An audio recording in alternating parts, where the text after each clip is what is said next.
বলেন তো কি করতেছি? মুগ ডালগুলোকে সুন্দর করে কিন্তু ভেজে নিচ্ছি, কারণ এটা দিয়ে আজকে একটা মজার রেসিপি তৈরি করব, যেটা আমাদের অনেকেরই খুব পছন্দের। বাট কে কীভাবে রান্না করে জানি না, যেহেতু এক একজনের রান্নার পদ্ধতি এক এক রকম। তা আজকে আমি আমার মায়ের হাতের মুড়ি ঘন্ট রেসিপি শেয়ার করব।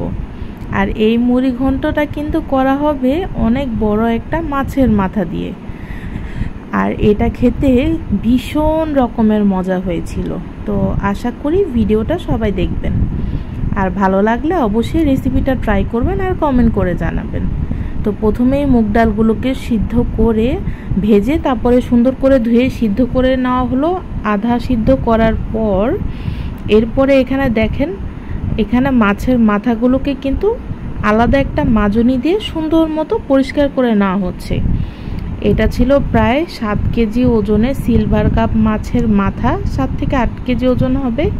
তো এটা কিন্তু বেশ বড় সাইজের একটা মাছের মাথা। তো এটার জন্য কিন্তু বড় একটা দস্তার কড়াই নিয়ে নেওয়া হয়েছিল। প্রায় 1 কাপ পরিমাণ দিয়ে দেওয়া হয়েছিল পেঁয়াজ বাটা। আর এদিকে কিন্তু এটা পরিষ্কার করার পর 2-3 কোয়া লেবুর রস দিয়ে আবার এটাকে সুন্দর মতো ধুয়ে নিচ্ছিল, যাতে করে কিন্তু মাছের এক্সট্রা কোনো গন্ধ থাকলে সেটা চলে যায়। আর এখানে কিন্তু পেঁয়াজের সাথে আদা রসুন বাটাও কিন্তু একসাথে অ্যাড করে ভাজা ভাজা করে নেওয়া হয়েছে। যেহেতু আম্মু আদা রসুন একসাথে ব্লেন্ড করে, তো একসাথেই নিয়ে নিয়েছিল। যেহেতু পরিমাণ এখানে অনেক বেশি, তো নির্দিষ্ট করে মশলার কথা আর বলছি না। হলুদ মরিচের গুঁড়া দিয়ে দেওয়া হয়েছে, এরপরে মশলাটা ভালো মতো কষানো হয়েছে। ওইদিকে কিন্তু আগে থেকে বেরেস্তাও তুলে রেখেছে, কারণ এই রান্নাটা কিন্তু বেরেস্তা ছাড়া একদম অসম্ভব। এরপর দেখেন মাশাআল্লাহ কত বড় মাছের মাথাটা। তো এটা নাড়তে চাড়তেও কিন্তু বেশ সমস্যা হচ্ছিল। তা আম্মু এটাকে নেড়ে চেড়ে দিচ্ছিল, আর আমি পাশ থেকে দাঁড়িয়ে দাঁড়িয়ে সুন্দর মতো ভিডিওটা নিচ্ছিলাম।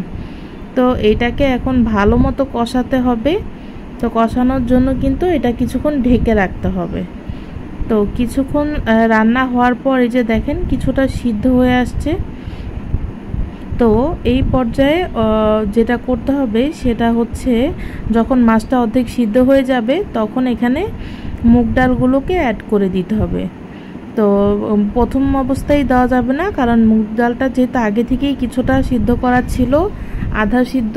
তো এই জন্য লাস্টের দিকে মানে মাছটা কিছুটা কষানো হয়ে গেলে ভালো মতো মুগ ডাল দিয়ে আবার ভালো মতো এটাকে কিছুক্ষণ কষাতে হবে।